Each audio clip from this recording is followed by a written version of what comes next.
Sanam koge johar, aling Kelaram Mandi.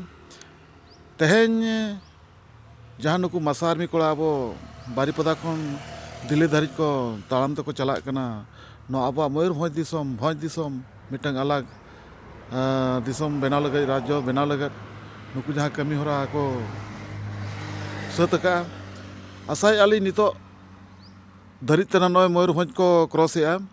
Ado nuku lin sarhaw kwa jehetu nuna serma huina nuna din huina abo eta hola kobol re menak bona. Eta hola abo nijora mitang rajyo banu anang ciki dhorom korom jotoa kami hora tabo menak tuloy. Tehen dharit abo rajyo banua jaha khatir te aburin adivasi hajar hor ko goj akana jibon dan ko em ka onara kukmu gelebeli lagat tehen Sukla Luhu tikina ayuriyate masa army kola talam ka ako Dili Rashtrapati Bhavan dharit. To tehen katha tahen kana abuak bhoj disom khon ge chalaw akan noa sinjot disom re Rashtrapati Mani Draupadi Murmu tikin. Abuak disom rin hor chalaw kate aburin disom hor tehen nuna nyut re nuna halak harket re menak akat koa.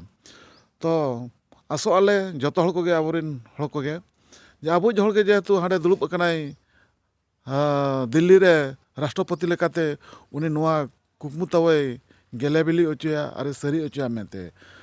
Nongka hon bujhau kana noy nuna din abo sinjot disom phurgal katet abo adivasi ko jahan leka tehen dharit abo mitang separate rajyo bang benaw dare huye kawata.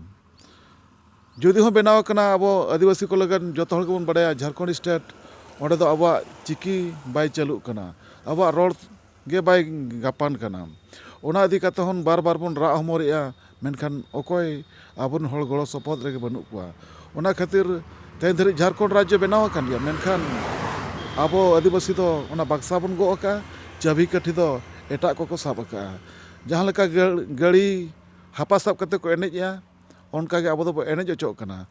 Ona khatir abo jodi separate mitang state tahena rajyo tahena abo bhasa dhorom abo tahena abo tebon rola abo disom abo tebon jariya abo raj bon chaluya ina khan ona renang kami hora do nuku masa army kola jahan ko Dili ko relaw akan do talam te nona nuku joto hor tebon sarhaw koa ar joto hor te golo support bon ema koa.